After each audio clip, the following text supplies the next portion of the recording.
ভোজালীত মচুৰ দালিৰ দাম কেজিত 100 টকা। একেই দালিৰ দাম চিৰাঙত 130 টকা। সেইবিধ দালিৰে কোকৰাঝাৰত দাম 150 টকা। ওচৰা ওচৰিকৈ থকা তিনিখন জিলাত একে কোৱালিটিৰ এবিধ দালিৰ দামৰ ইমান তাৰতম্য হ'ব পাৰেনে? নিশ্চয় নোৱাৰে। তেন্তে তিনিখন জিলাত থকা তিনিখন টোল গেটৰ টোল কৰৰ মাজত ইমান পাৰ্থক্য কিয়? নিৰ্বাচনটো যাবলৈ পালেহে মূৰত মাৰিলেই ৰামটাঙো। পুনৰ বাঢ়িল টোল কৰ। 10ৰ পৰা 20% পৰ্যন্ত বাঢ়িল টোল কৰ। শনিবাৰে নিশাৰ পৰা বাঢ়িল টোল কৰ। দেখুৱাব বিচাৰিছোঁ তিনিখন বিশেষ জাননী। ৰাষ্ট্ৰীয় ঘাইপথ ইনফ্ৰা ট্ৰাষ্টৰ মালিকানাধীন এটা কোম্পানীয়ে প্ৰকাশ কৰা এই জাননীকেইখনলৈ চাওক। ভোজালী জিলাৰ গলিয়া টোল গেটত সৰু চাৰিচকীয়াৰে এবাৰ যাত্ৰা কৰিলে দিব লাগিব 50 টকা। এদিনত ঘূৰি আহিলে দিব লাগিব 80 টকা। সেইখন টোল গেট পাৰ হৈ 50-60 কিলোমিটাৰ গ'লেই আপুনি পাব চিৰাং জিলাৰ দাহালপাৰা টোল গেট আৰু একেখন বাহনত তাত এবাৰ যাত্ৰা কৰিলে দিব লাগিব 100 টকা। যদি এদিনতে ঘূৰি আহে দিব লাগিব 145 টকা।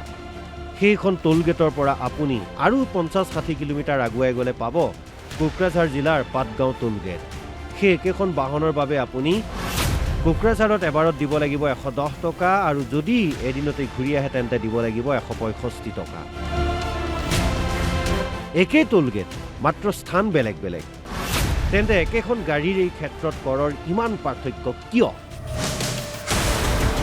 কেৱল সৰু গাড়ী নহয়, লঘু বাণিজ্যিক বাহন, বাছ, ট্ৰাক বা বৃহৎ আকাৰৰ বাহনৰ ক্ষেত্ৰতো দেখা গৈছে একেই কৰ বৃদ্ধি আৰু তিনিওখন টোল গেটতেই কৰৰ বৃহৎ পাৰ্থক্য।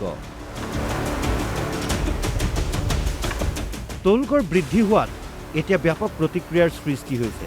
বহুতেই নামনিলৈ অহা যোৱা কৰোঁতে এতিয়া 10 বাৰ ভাবিব লাগিব, কাৰণ বৰ্ধিত টোল টেক্স।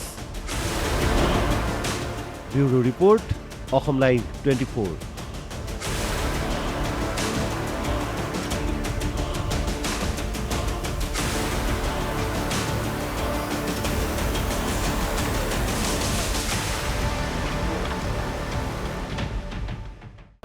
ভোজালীত মচুৰ দালিৰ দাম কেজিত 100 টকা। একেই দালিৰ দাম চিৰাঙত 130 টকা। সেইবিধ দালিৰে কোকৰাঝাৰত দাম 150 টকা। ওচৰা ওচৰিকৈ থকা তিনিখন জিলাত একে কোৱালিটিৰ এবিধ দালিৰ দামৰ ইমান তাৰতম্য হ'ব পাৰেনে? নিশ্চয় নোৱাৰে। তেন্তে তিনিখন জিলাত থকা তিনিখন টোল গেটৰ টোল কৰৰ মাজত ইমান পাৰ্থক্য কিয়? নিৰ্বাচনটো যাবলৈ পালেহে মূৰত মাৰিলেই ৰামটাঙো। পুনৰ বাঢ়িল টোল কৰ। 10ৰ পৰা 20% পৰ্যন্ত বাঢ়িল টোল কৰ। শনিবাৰে নিশাৰ পৰা বাঢ়িল টোল কৰ। দেখুৱাব বিচাৰিছোঁ তিনিখন বিশেষ জাননী। ৰাষ্ট্ৰীয় ঘাইপথ ইনফ্ৰা ট্ৰাষ্টৰ মালিকানাধীন এটা কোম্পানীয়ে প্ৰকাশ কৰা এই জাননীকেইখনলৈ চাওক। ভোজালী জিলাৰ গলিয়া টোল গেটত সৰু চাৰিচকীয়াৰে এবাৰ যাত্ৰা কৰিলে দিব লাগিব 50 টকা। এদিনত ঘূৰি আহিলে দিব লাগিব 80 টকা। সেইখন টোল গেট পাৰ হৈ 50-60 কিলোমিটাৰ গ'লেই আপুনি পাব চিৰাং জিলাৰ দাহালপাৰা টোল গেট আৰু একেখন বাহনত তাত এবাৰ যাত্ৰা কৰিলে দিব লাগিব 100 টকা। যদি এদিনতে ঘূৰি আহে দিব লাগিব 145 টকা।